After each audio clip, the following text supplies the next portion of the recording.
Hello and welcome to a new video.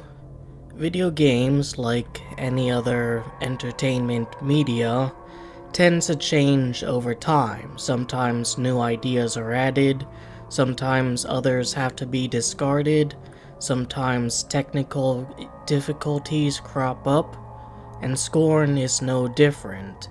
However, having paid closer attention to the development of this game than most people, there have been some questions in relation to the end product that I would like an answer to, but realistically, they probably will never be answered.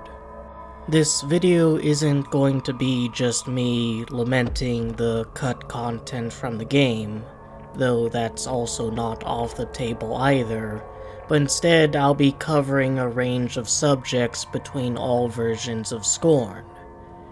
Now, how many versions of Scorn there are actually is unknown, since in the history of video game development, there tends to be like multitudes of versions of the same game that are distinguished by a new mechanic or a new item or maybe even just a slight bug fix. So, for the sake of ease and clarity, I'll be splitting Scorn up into 3 distinct versions. Version 1 is going to be the build of the game that was made from late 2013 to late 2014. It encompasses the whole of what eventually became the prologue area. Amusingly, this area begins and ends at the prologue. The next version, version 2, is far more encompassing. The development for this began around early 2015 and lasted to early to mid 2018. This version encompasses a prologue area, the Fields of Decay, the Crater, the Blasted Labyrinth, and the Tower. The only area of the game that this build doesn't encompass, at least that we know of, is Paulus and any area that would have come after that. And just for the sake of important clarification, yes, this also includes the 2017 Kickstarter demo as well as the accompanying gameplay trailer in that area. And the third and final version of the game is version 3, which takes place from between early to mid 2018 all the way to the game's final release. Being the final build of the game, naturally it has all of the areas that it has in it: the prologue, the Field of Decay, the Crater, and Paulus. However, there's also evidence that the Tower was originally going to be a part of this build, but I'll get to that later.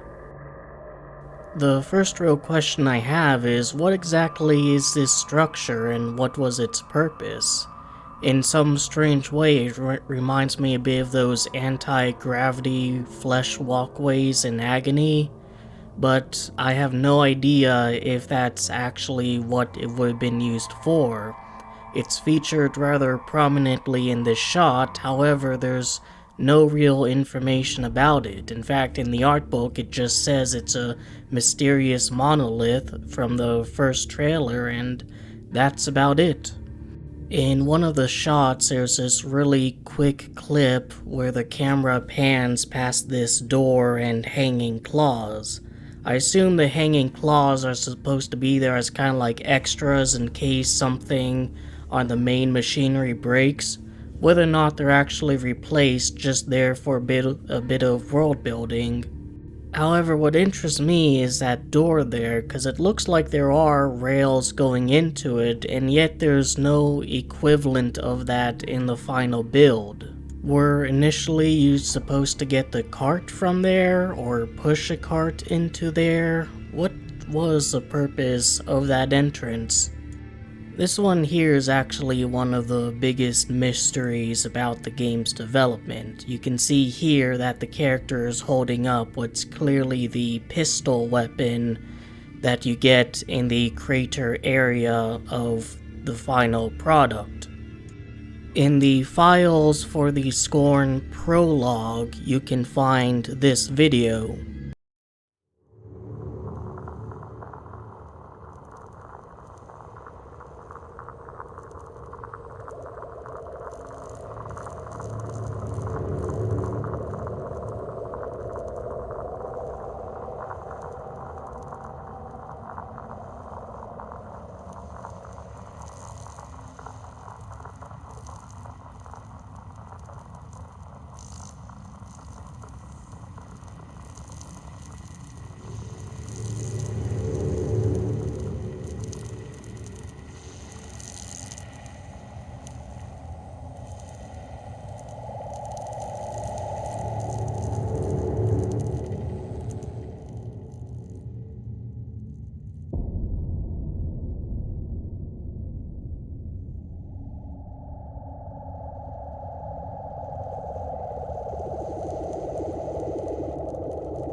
So among other things that I'll get into later, the big takeaway is that the pistol was what was attached to the parasite's tail.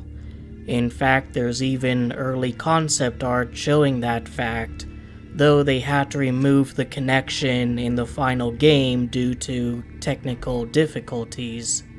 In the final build of the game, the tail attachment isn't a pistol, but that piston weapon you use in the prologue area. In fact, you don't get the pistol until quite a bit later.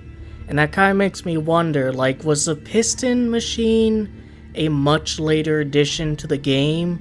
Because you also start out with a pistol in the Kickstarter demo.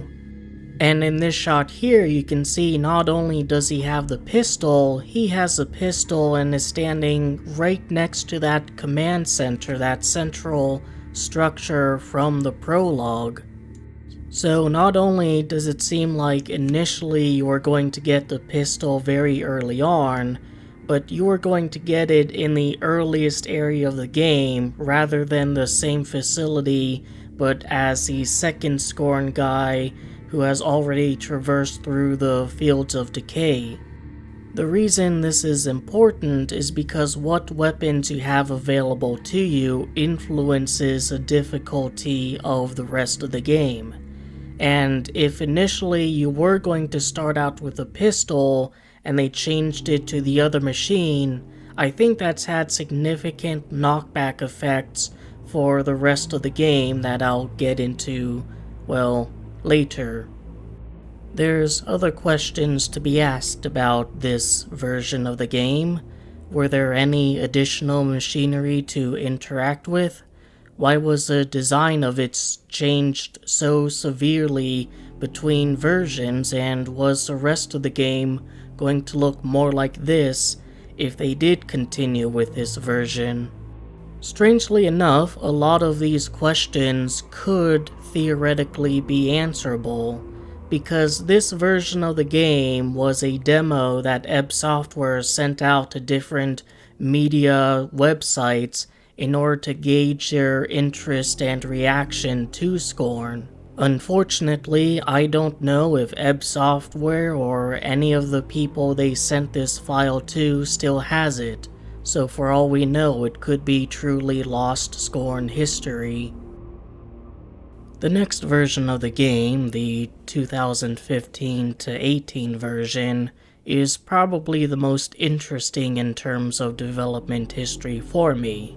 Not only is it the version of the game that led me to discovering the game, but according to Ebb Software's Kickstarter page, by the time they launched the campaign, they were already pretty much done with part 1 of the game.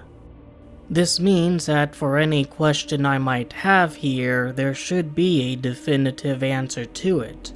And not only that, but by their own admission, considering they were almost done with part 1 by the time their Kickstarter launched, and then they had an entire year afterwards to continue adding and improving upon it. I do legitimately wonder if somewhere there is a complete build of this version of the game. It's unlikely that we would get that build, considering that Ebb Software has seen fit to remove even access to the demo.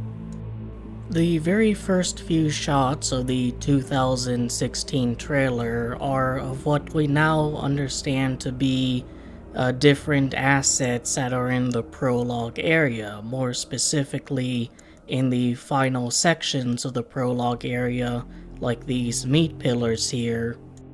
But one thing that does not show up in the final build that is also featured within the trailer is a very particular hook-shaped structure known as fleshy exhaust. This asset not only appears in the trailer, but there is also a pre-alpha model of it made back in the first version of the game. So out of 2 or 3 major versions of Scorn, it's in it but not the final build, and I'd like to know why. They're all grouped together in this same room, not all that different from the meat pillars. So what were they there for? Were there any gameplay elements attached to them, or were they purely environmental art? And what are the implications of them no longer being there? How did they originally fit into the larger picture of that area? In the trailer, we see our first shot of the homunculi in its little glowing pod. I've said earlier in the video, this version of the game encompasses all of what we saw in the final build, along with the blasted labyrinth that was originally going to feature these things heavily, and the tower, and also Paulus, but here's where it gets kind of interesting. So this thing is currently within its glowing pod. If you've played the final game, you would know you would take the pod and put it in the body of this cyborg, and thus begin the 2 and only boss fights in the entire game. Alright, so in the blasted labyrinth, you were originally supposed to do that, and they just moved all the boss fight over to Paulus. Well, it gets a little bit more complex than that, because consider the structure of the Krang boss fight here. That's what's called Krang, after the Ninja Turtles enemy. In order to incentivize people not just to donate to the Kickstarter, but to go above and beyond, one of the stretch goals was 2 new enemy types, which, as you can see from the silhouette alone, was the homunculi and the cyborg. The Scorn guy to scale was actually the female model of Scorn guy that you can see in the concept art book. But you can probably gauge what I'm trying to say here. If this is from 2016, when the game was almost complete, how would it have fit in the game's world if you couldn't put it into a thing and have a boss fight, as that would have required significant extra funding? I know that the blasted labyrinth, most of what you would have seen would have been either in stasis or dead, so was the boss fight a much later idea that the team came up with? Now, for the Kickstarter campaign, they didn't actually reach that stretch goal, so let's say that they went on to release Part 1 of Scorn unimpeded. Does that mean that the Krang boss fight would not have been in the final build? This shot is one of the most prominent in the 2016 trailer. After all, it's the only real good look at your character's head that you got in the entire trailer, and hell, for the overwhelming majority of the game's development. It's also the shot that led me to believe that Scorn people were grown out of walls, and while I wasn't wrong, I wonder if I was right based on this piece of evidence. In the final build of the game, you do indeed grow out of a wall. You're woken inside this cavernous area, encased in some thick biological crust that once you break out of, you fall out and plop down on the ground. An unlucky survivor of the process. In the trailer, we even see one of the openings on the Genesis wall that your character or another Scorn person would have fallen out of, although interestingly enough, it lacks any cavernous nature. It's like you literally grow out of the wall and then fall down, rather than formed within a cavern and then fall outside of the wall. My point being, this don't look to be it. So the alternative is either this is the parasite being born, part of the evolutionary process turning Prologue Guy into the parasite, which just really begs two questions. The first is, why does it look so different compared to the final build, the flesh structures being so unique? But the second, and this is a big one, what is that stem on the far left of the image? The one he's facing.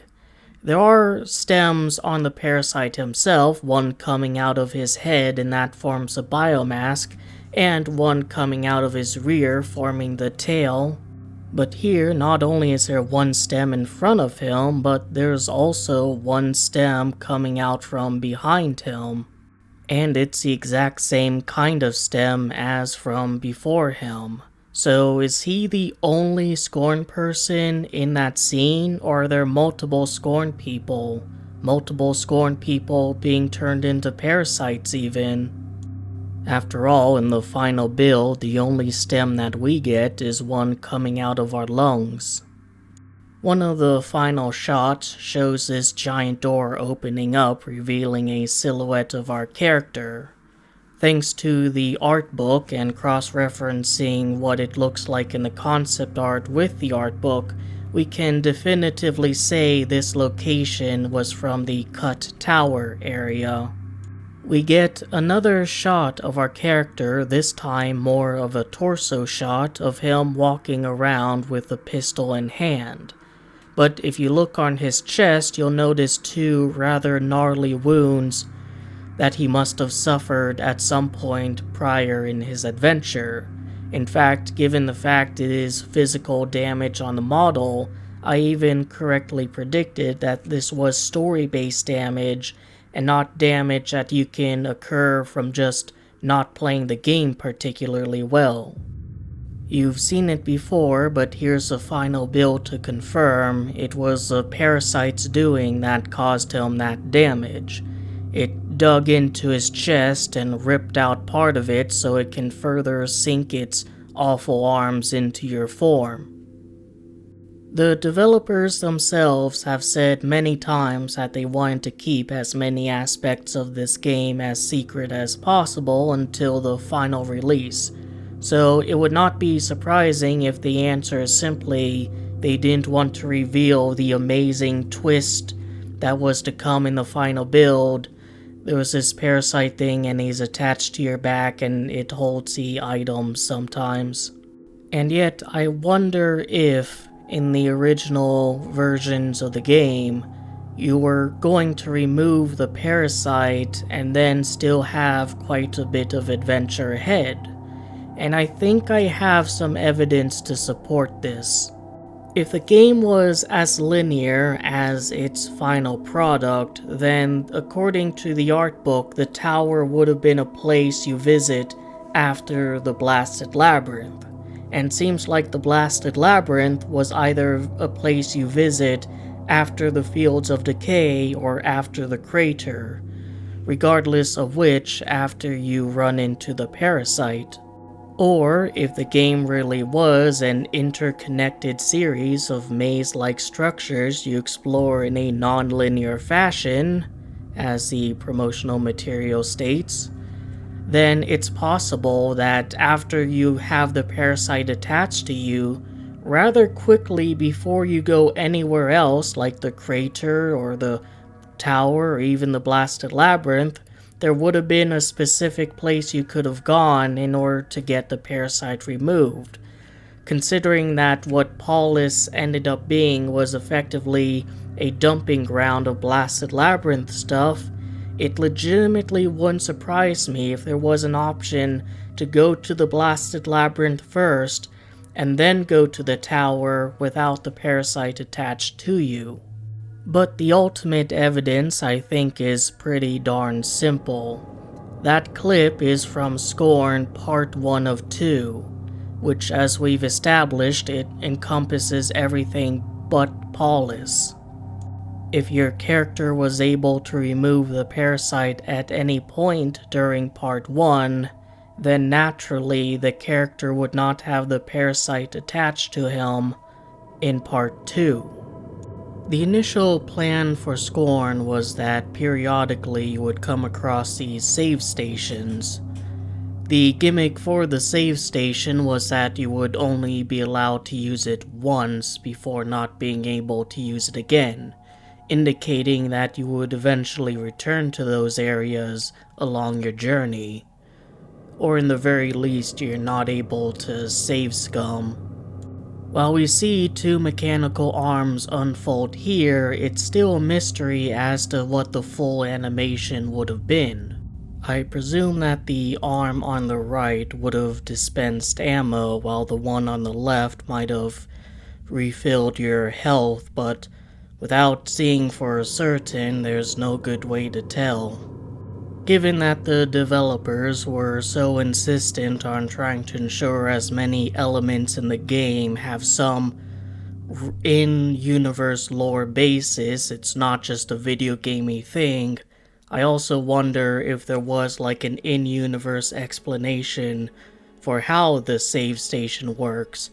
Like, is it like the BioShock save stations where it just genetically remakes a new version of you? One of the most jarring differences between the trailers and the final product was the atmosphere on the surface. In the previous trailers and just about all of the concept art, the surface of Scorn's world was bathed in this heavy yellow and orange fog, something that is often featured in Zdzisław Beksinski's paintings. In the final build of the game, everything is covered in a desaturated purple and pink fog, so I'm legitimately curious as to why that change was made. Did it seem like it would look better?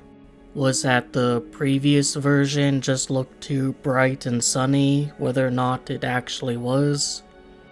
This little button stand on this area from the gameplay trailers, one that really caught my attention because you can see there's nothing on it.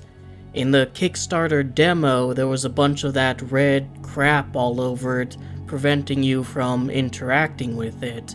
And I legitimately want to know, like, in this version of the game, were you able to interact with that button?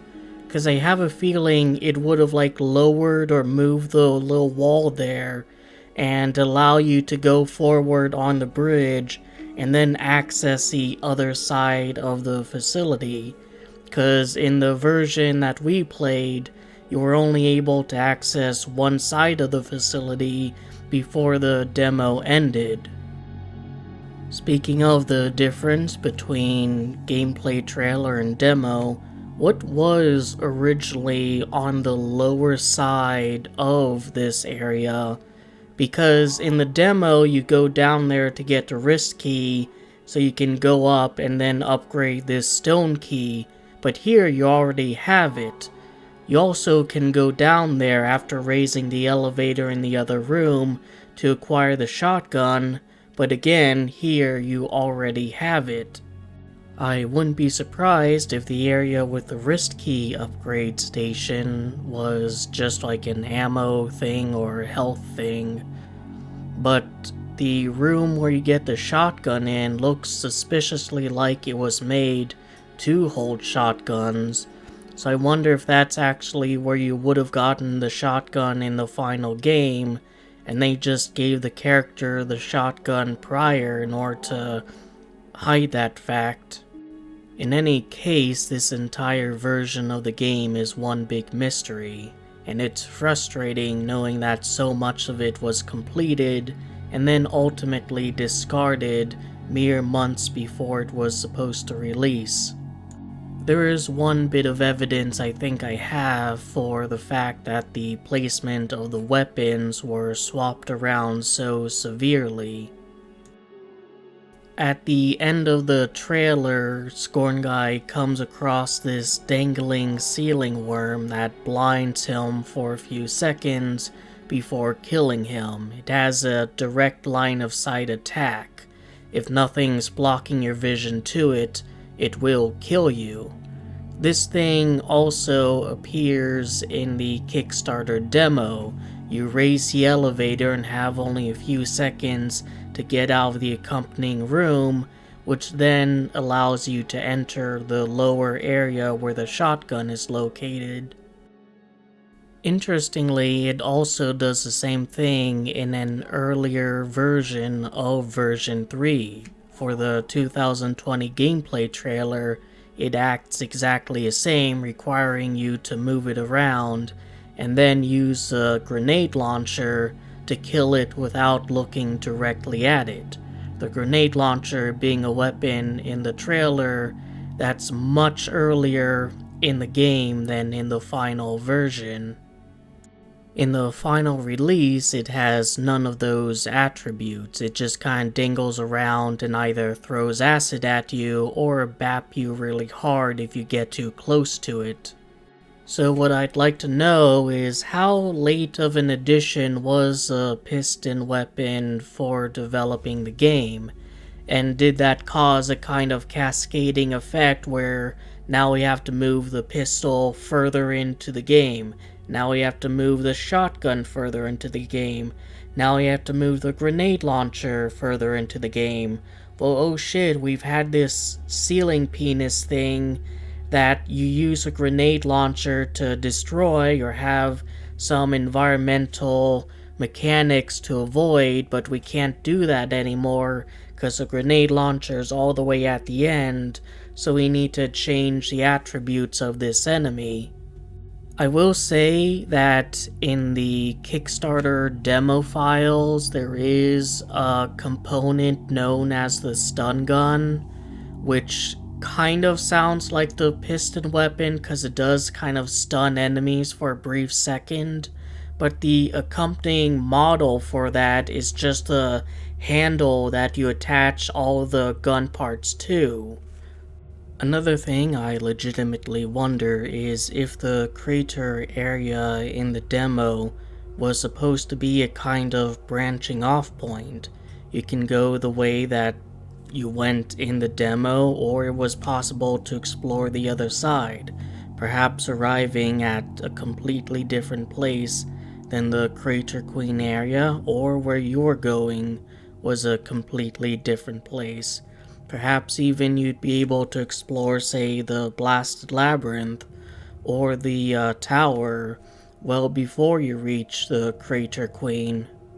This, of course, goes under the assumption that the game was originally going to have non-linear exploration, and given that the developers have said they worked on everything chronologically, and yet they were able to complete like all of these different levels well before they had a huge cash injection, kind of tells me that they were probably working up to a point and then splitting off and then doing another split rather than doing a straight line from point A to point B.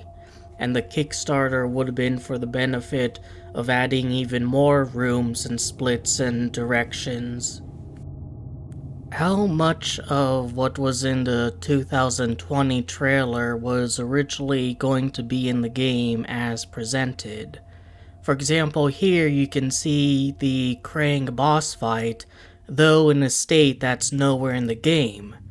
The little homunculi is outside of his jar pod, and yet he's still alive, whereas in the boss fight, if he's exposed to the elements, that means he's dead.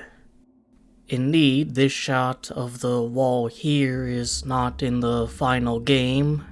This shot of this mechanical horsecock-looking device isn't either, which the art book even says was a bit of a fan favorite from that trailer. And the entirety of this circular room here is also absent. What seemed to have happened is that bits and pieces of this trailer and the release date trailer were then repurposed and recycled for the Paulus area, though it seems just a bit less spectacular and a bit different in context than what the trailers presented. For example, this here, which ends up being the statuette that the Kickstarter backers are going to get, seemed less like a centerpiece of a room and ended up being more of an additional decoration on the larger Paulus temple. Amusingly, one of the people who worked very heavily on this trailer actually left a comment on one of my videos.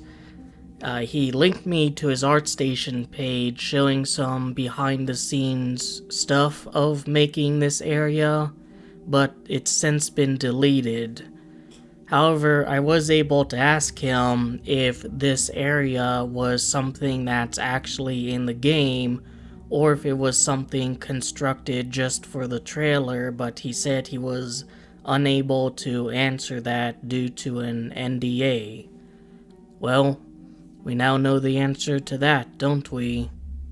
What was that huge strobe light that was meandering through the facility in the Series X gameplay trailer? The one that seems to be emanating from something so massive it causes the entire facility to shake. Why are the aristocrat pods in this location blocked off by slidable fencing, while the ones in the prologue area and Fields of Decay do have some security system preventing them from being lowered? These security measures seem more like they're trying to keep things in rather than things out. There also aren't any stands for the coral thing or the key that the other aristocrat pods get. Were you originally going to be able to use this metal sphere thing here in order to explore more of the facility rather than fight those things? I know the transition to the Scorn world surface and the stupid portal thing was just there for the trailer, but this mechanism right here, were you originally going to be able to use it to get away from the creatures, even if temporarily? A few months after the game was delayed, they posted this picture along with another that was supposed to be an environment in the game. And I'm wondering if this is supposed to be from the Cut Tower location because of masses of white flesh everywhere. Reminds me a lot of the kind of white flesh creatures that were in the tower. The art book says, or puts it in the prologue area, but it would be nice to have some clarification on that, because this room doesn't appear in the final game. This is the other room that was posted, but looks like a cut area from either the crater or in the very least the part of the prologue area where the aristocrat pods were. There were also concept arts of these areas that were posted along with it, and in addition to actually this one doesn't have the aristocrat pods.